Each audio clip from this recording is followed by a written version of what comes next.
Hello दोस्तों, Hindi स्टोरिया channel आपका अभिनंदन करता है। कहानी सुनने के लिए आपका धन्यवाद। कहानी पसंद आए तो लाइक और सब्सक्राइब जरूर करें। बिना देरी किए चलिए कहानी शुरू करते हैं। एक समय था जब राजा इंद्र की परियां पृथ्वी पर नृत्य किया करती थीं। सुबह के समय खुशबूदार पेड़ों से फूल गिरा करते थे। राजा इंद्र अपने बेटे गंधर्वसेन को वचनों में बांधते हुए गधा बनने के लिए कहता है। गंधर्वसेन का जन्म लाखा कुम्हार की गधी से होता है।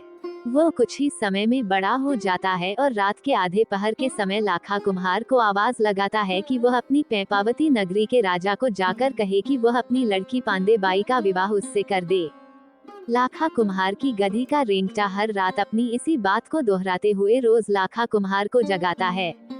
लेकिन लाखा कुम्हार की हिम्मत नहीं होती कि वो ये बात जाकर अपने राजा से कहे कि वह अपनी बेटी पांडे बाई का विवाह उसकी गधी के रेंगटे से कर दें। ऐसी गलती करने पर निश्चय ही राजा उसे कड़ी से कड़ी सजा देगा व उसकी खाल उतरवा देगा। वो उसे नगर के बाहर भी निकाल देगा। परेशान होकर लाखा कुम्हार अपनी पत्नी से गांव छोड़कर चलने को कहता है। लाखा अपने घर का सारा सामान गधों पर लाद कर घने जंगल को पार करते हुए निकल जाता है। रास्ते में उसे गांव के लोग मिलते हैं। वे अचंभित हो उससे उसके गांव छोड़कर जाने का कारण पूछते हैं। वे कहते हैं, अरे लाखा, ऐसा क्या दुख पड़ गया, क्या विपदा आ गई, ऐसी क्या बात हो गई जो तू गांव छोड़कर जा रहा है। अगर तू चला गया तो हम अकेले यहाँ रहकर क्या करेंगे। हम तेरे बिना किससे मटकी और मिट्टी के बर्तन लाएंगे। वे उसे वापस गांव लौटने के लिए कहते हैं। पंच पटेलों का निवेदन सुनकर लाखा इस बात पर वापस गांव चलने को राजी होता है कि उन्हें एक रात उसके घर बितानी पड़ेगी, जिसके लिए वे तुरंत तैयार हो जाते हैं। आधी रात का जब पहर होता है तो गधी का रेंगटा लाखा को वही आवाज लगाता है कि वह जाकर अपने राजा से कहे कि वह अपनी बेटी का विवाह उससे कर दे। पंच पटेल रेंगटे की मांग को सुनकर स्तब्ध रह जाते हैं। उनकी हिम्मत नहीं होती कि वे यह बात राजा को किसी तरह कह दें। इसलिए वे भी लाखा के साथ गांव छोड़कर जाने का निर्णय करते हैं। सभी गांव छोड़कर चल देते हैं। ये बात राजा पैप सिंह को उसके महल में मालूम हो जाती है तो वह अपने घोड़े पर बैठकर गांव वालों के समक्ष आता है और उनके जाने का कारण पूछता है। अरे बस्ती के लोगों, ऐसी क्या बात हो गई जो तुम गांव छोड़कर जा रहे हो। तुम्हारे बिना मैं किस पर राज करूंगा और कैसे इस नगर का राजा कहलाऊंगा। गांव वाले जवाब देते हैं कि वो इसका कारण लाखा से पूछें। राजा जब लाखा की ओर देखता है तो वह धट धट धट रोने लगता है और कहता है कि कारण जानने के लिए राजा खुद उसके घर एक रात सोकर देखे। गांव वाले भी कहते हैं कि अगर राजा एक रात बिताने के लिए राजी हो जाए तो वे भी वापस गांव लौट जाएंगे। राजा उनकी बात मान लेता है। आधी रात होती है और गधी का रेंगटा लाखा को वही आवाज लगाता है कि वो महल में जाकर राजा को कहे कि वो उसकी बेटी पांडे का विवाह उससे कर दे। राजा पैप सिंह ये बात सुन लेता है। ये सुनकर वह अचंभित रह जाता है कि गधी के रेंगटे का विवाह वह अपनी बेटी पांडे से कैसे कर सकता है। इस संकट से बचने के लिए वह एक शर्त रखता है कि अगर गधी का रेंगटा उसकी नगरी का परकोटा एक रात में पीतल तांबे का खींचवा दे तो वह उसका विवाह अपनी बेटी से कर देगा। ये कहकर राजा अपने महल को लौट जाता है। पीछे से लाखा का दिल घबराने लग जाता है। शर्त सुनकर रेंगटे के भी कान खड़े हो जाते हैं। वह लाखा से कहता है कि वो उसकी पीठ पर दोनों तरफ थैले लटका दे। एक में पीली मिट्टी भर दे और दूसरी में काली मिट्टी भर दे। इसके पश्चात वो उसे नगरी का फेरा लगवा दे। विवश हो लाखा उसकी बात मानते हुए नगरी का फेरा लगवा देता है। एक रात में परकोटा तांबे पीतल का हो जाता है। सूरज उगते ही महल में राजा को जैसे ही यह खबर लगती है उसका दिल घबरा जाता है। वह अपनी रानी से कहता कि उसे अपने वचन को निभाने के लिए अपनी बेटी की शादी गधी के रेंगटे से करनी पड़ेगी। लेकिन शादी के बाद वह रेंगटे को महल में ही घर जमवाई बनाकर रख लेगा। वह अपने नाई को बुलाकर उसके हाथ लाखा कुम्हार के यहाँ लग्न भिजवा देता है। लग्न आते देख लाखा गांव वालों को आवाज लगाता है कि वे उसके घर आकर लग्न झिला जाएं। ये सब कार्य बड़ी शोभा से हो जाता है। लाखा बारात ले जाने की तैयारी में जुट जाता है। वह बिना किसी बैंड बाजे के बारात को लेकर चल देता है।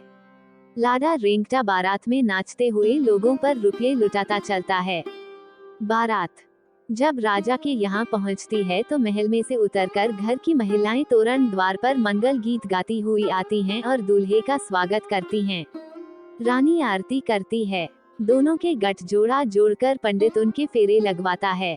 पहले फेरे में राजा रानी अन्न का दान करते हैं, दूसरे में छल्ला अंगूठी, तीसरे में 5 बर्तन, चौथे में 5 कपड़े, पांचवे में सोने का दान, छठे में गज इष्टया हाथी और घर के देवताओं का दान और सातवें में गौ माता का दान करते हैं। फेरे लगने के बाद बारात लौटने की तैयारी करती है। विदाई में महिलाएं गाली गीत गाती हैं। मालिन फूलों के हार बनाकर लाती है। पहली माला गणेश जी को अर्पण की जाती है, दूसरी लाखा ब्याई को और तीसरी अपने नए जमवाई साहब को पहनाई जाती है। बारात लौट जाती है लेकिन बेटी और जमवाई को महल में ही रोक लिया जाता है। उन्हें महल के तलघर में खर्चा पानी देकर रहने के लिए अकेला छोड़ दिया जाता है। जब दिन ढलने के बाद रात होती है तो रेंगटा गंधर्वसेन बन जाता है। हर रात को वह मनुष्य देह में तब्दील हो जाता है और सुबह होते ही वापस गधा बन जाता है। कुछ समय पश्चात पांडे गर्भवती हो जाती है।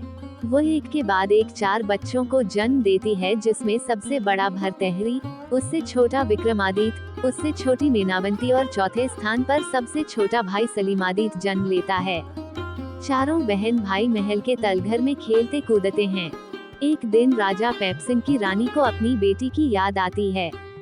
उसके हाल चाल जानने के लिए वह अपनी दासियों को तलघर में भेजती है। वे जाकर देखती हैं कि पांडे हाथ में किताब लिए पढ़ रही है और चारों बच्चे मस्ती में खेल रहे हैं।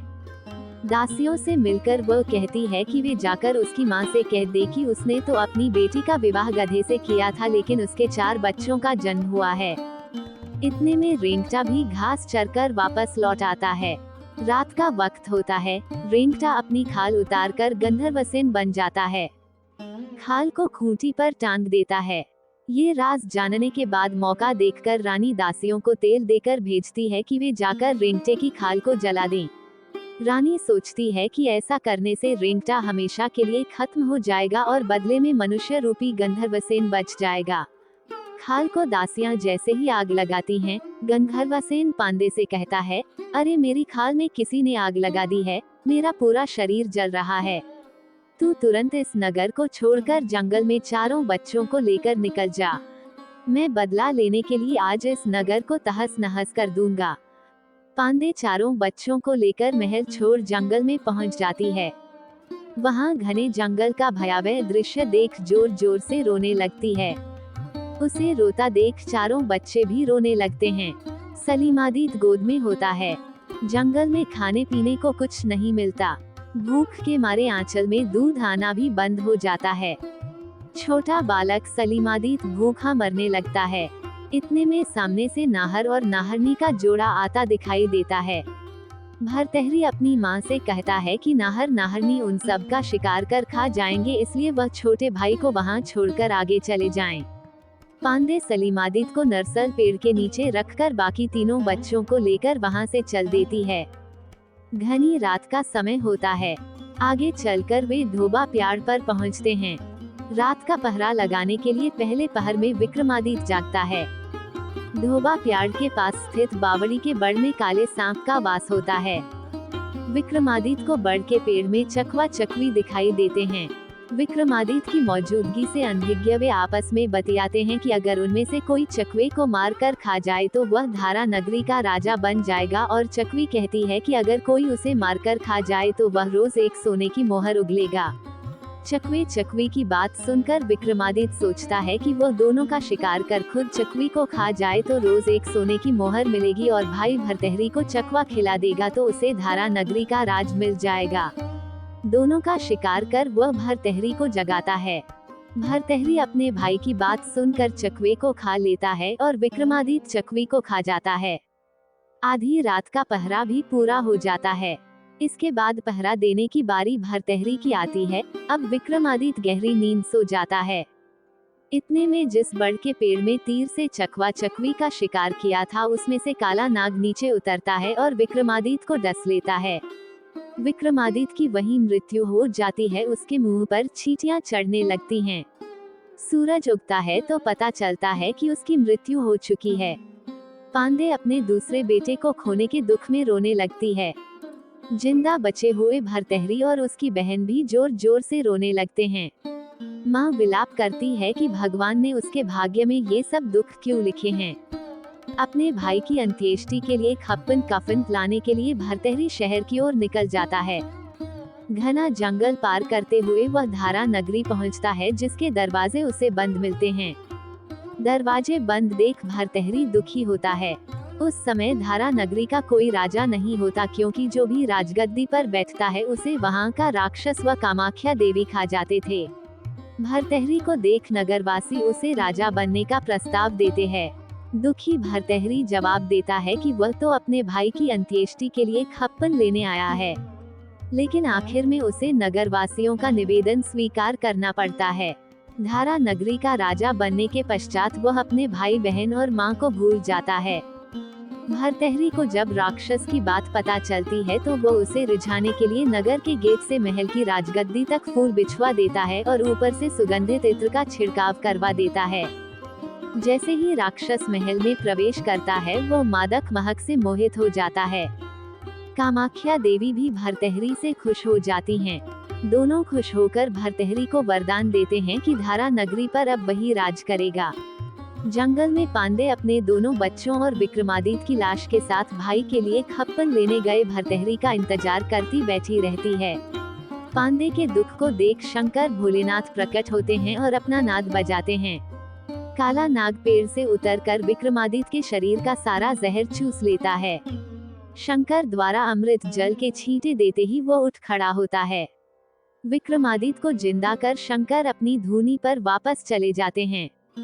एक दिन धारा नगरी में चोरी हो जाती है, जिसमें डकैत गायों को चोरी करके ले जाते हैं। बस्ती गायों को छुड़ाने के लिए भरतहरी से निवेदन करती है। भरतहरी अपने घोड़े पर सवार हो डकैतों के पास जाता है और देखता है कि डकैत हरी पीली रंगीन जाजमों पर बैठे हुए हैं। उन 1000 डकैतों का सरदार गणपत सिंह भी वहीं बैठा होता है। भरतहरी गणपत सिंह को ललकारते हुए गायों को छोड़ने के लिए कहता है। गणपत सिंह जवाब देता है कि अगर भरतहरी को जान बचानी है तो वो वहां से वापस लौट जाए। दोनों तरफ से युद्ध छिड़ जाता है। गणपत सिंह डकैत को हराकर भरतहरी गायों को छुड़ाकर उसकी बेटी श्यामदे को ब्याह लाता है। भरतहरी श्यामदे को लेकर महल में आ जाता है। श्यामदे महल को देखकर पूछती है कि इतने बड़े महल में क्या वह अकेले ही रहते हैं। अगर उनकी छोटी बहन और भाई होते वह उनका लाड़ लड़ाती, और अगर उनकी सास होती तो वह उनके पांव दबाती।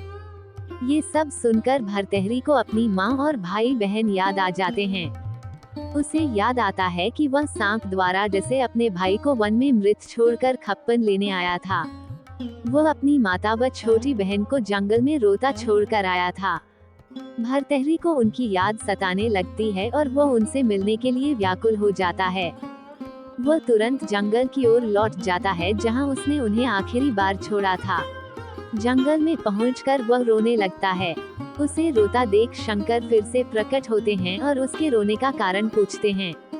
भरतहरी का दुख सुनकर उसे आश्वस्त करते हैं कि उसे जल्द ही उसकी बिछड़ी माँ व बहन भाई वापस मिल जाएंगे। शंकर के कहे अनुसार भरतहरी को अपनी माँ, भाई विक्रमादित्य व बहन मीनावंती वापस एक ही जगह पर मिल जाते हैं। सब गले मिलते हैं। भरतहरी सभी को लेकर धारा नगरी के महल में लौट जाता है और फिर से वहां राज करने लगता है।